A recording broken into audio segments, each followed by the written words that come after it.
constraint, what will that number be? Mr. Spoa, You talk the exemption or the tax rate? the exemption. Exemption.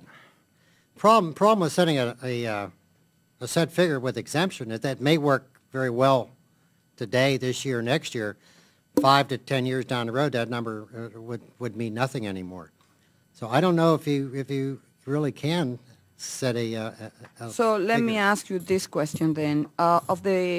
There are a broad array of state tax proposals right now.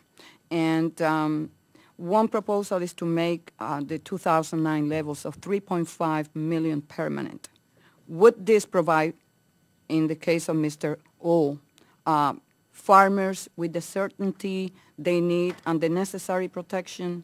If not, what would be an acceptable threshold for family farms? It would provide the certainty. Certainly, the higher the exemption level, the more people that will be employed, the better it will be for our economy. The current level of $3.5 million is insufficient for a meaningful number of the members, not only in our association, but the industry, those who produce the most beef. I'm not prepared to tell you a number, but I can tell you the higher the number, the better for our industry and the better for our economy. Okay.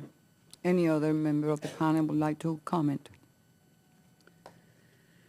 You know, Madam Chairwoman, I'd love to be really optimistic and say how important it is that it is totally repealed and we have a permanent repeal so that we can then permanently decide what to do with our businesses in terms of the Problem state is tax. we don't live in a perfect world. I know. Right?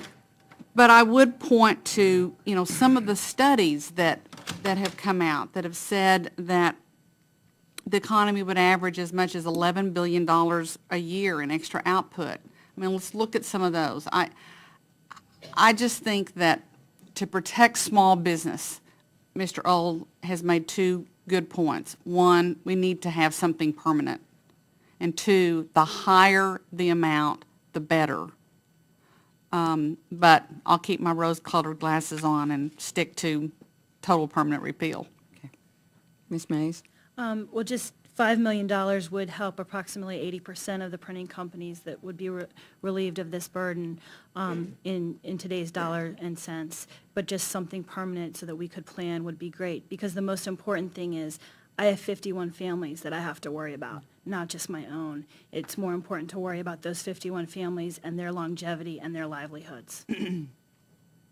Okay, well, thank you very much, and we will continue to listen and discuss this issue that I know is important for small businesses in America, especially at a time when small businesses are struggling. Thank you all for being here today. I ask unanimous consent that members will have 5 days to submit a statement and supporting materials for the record. Without objection, so ordered. This hearing is now adjourned.